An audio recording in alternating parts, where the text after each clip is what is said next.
Woohoo! Welcome back. Tonight we're going to be working with transformations of functions, and this time we're going to be talking about things that stretch and shrink or squish graphs. Woohoo! And as with the previous videos, I'm going to be using Desmos, which I have used to print out this lovely set of 3 different functions, all graphed on the same set of axes.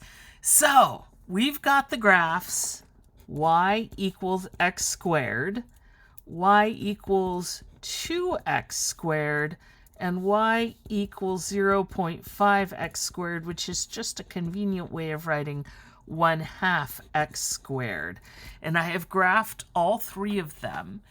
And so the first question is, since we're not using Desmos, although I encourage you to open it up and take a look at it while we're going through this, but since we're not using Desmos, it's hard to know which is which. So the first question would be, which do you think is which? And the answer is, if you can see the colors there, I know they're a little bit hard to see, but the original function, the one that's in the middle, is x squared. This one is y equals x squared right there. And that is the standard, the regular parabola, the one that we're used to. And so the question is, I've gone ahead and multiplied one of them by 2 and divided one of them by 2. And so my question for you is, which is which? And what I would suggest we could do is we could look at this point right here on the original graph that's at the point 2, 4. And see that when x is 2, I would go up here and I would see, oh, interesting. When x is 2, the green graph goes through the point 2, 8.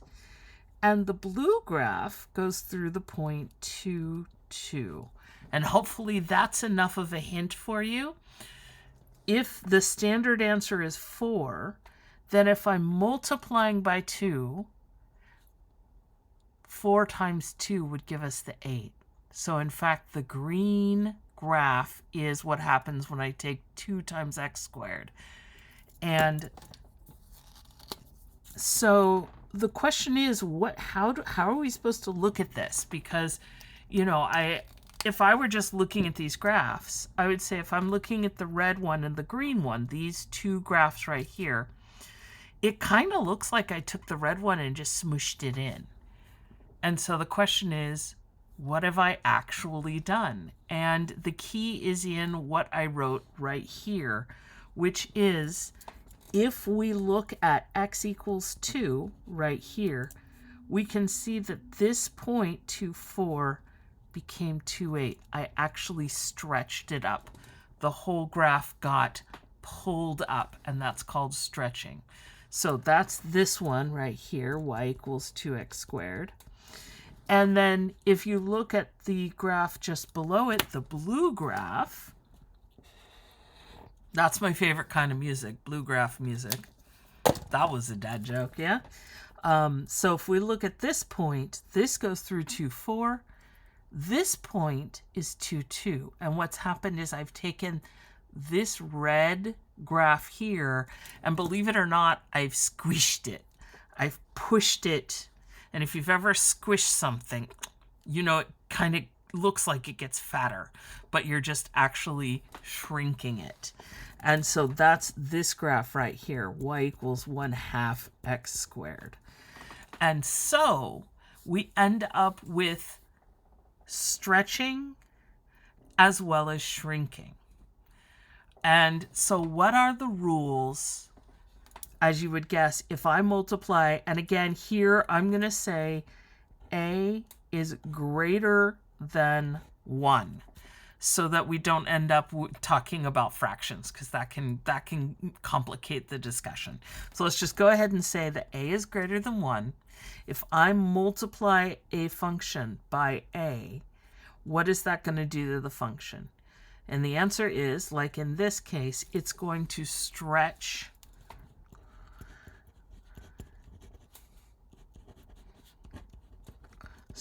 the function vertically by a factor of a. So this y value is 4, the new y value is 8. And then if it's 1 over a times f of x, we go in the other direction. It squishes it, except that's not the official term. The official term is shrink. So you shrink the function, again, vertically, by a factor of, and here, this is where English lets me down, to be honest, because I want to say I'm going to shrink the function vertically by a factor of 1 over a or a, depending on how you look at it.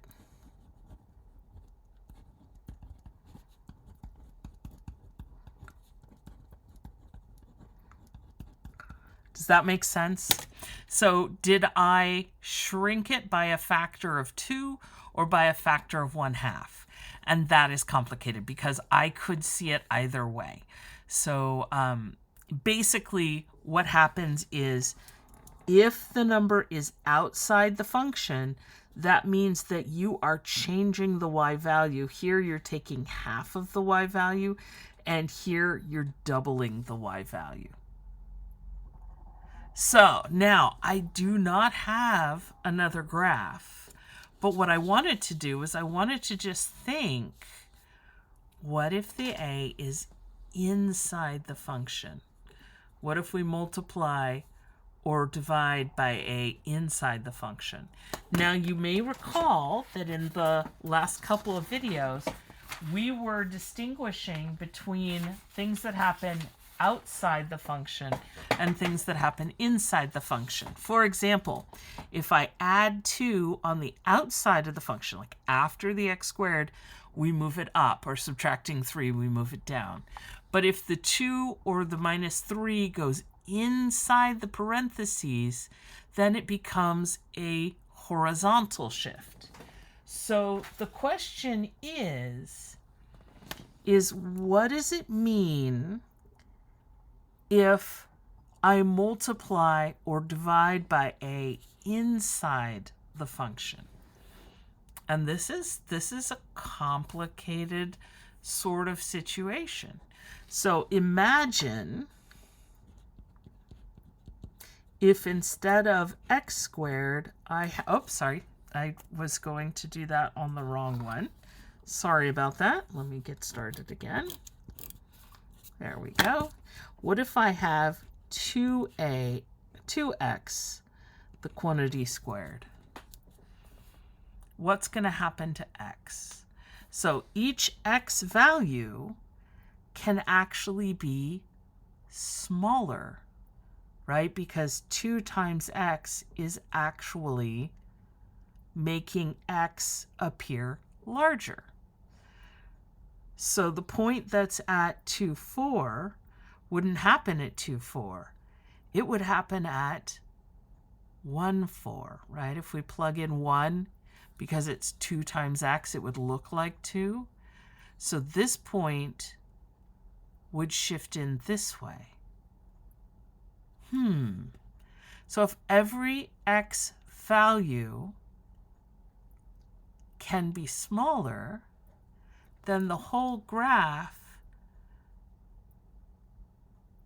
squishes in like this, right? It shrinks it so it makes it narrower, or it effectively makes it taller in this case.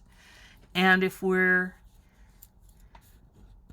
talking about this one, this would be x over 2, the quantity squared. And that, what would that do? If the point were 2, 4, and x x is being divided by 2, we wouldn't have 2, 4. We would need to have 4, 4, right? Because we need to plug in a 4 to get a 2 out. So that would take this point and move it out. So all the x values would have to be twice as big. So this would stretch the graph in the x direction. This would shrink it horizontally. So this will shrink. And honestly, I think squish works better, but shrink or squish the function horizontally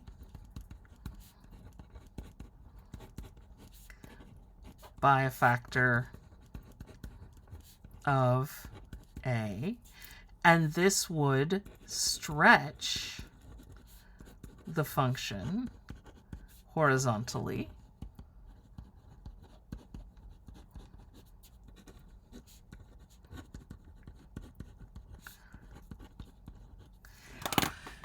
So what do these two look like? That's going to be part of your homework. What I'm hoping you'll do is either go and look up Desmos. You can get to it through a browser.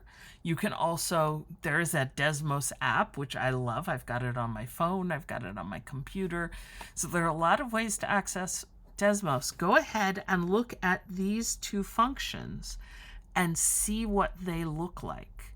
And notice that in this case, these two are actually going to look a lot like these two. Right? Because if I make it more narrow, it's actually going to look like it got taller. And if I pull it out, it's going to make it shrink. So there's a lot of interesting stuff that's happening here. So take a look at these and then let me know if you have any questions. Woohoo! Math on. We've got one more video, and that one is going to be fairly short as well. It's going to have to do with reflecting, which is very exciting. So we will reflect on some graphing next. Woohoo! Okay, I'll see you in the next video. Get some hydration, take a break, dance around, howl at the moon, whatever it is you like to do, and then come back and see me for the next video. Woohoo! Good night. Math on. You're awesome.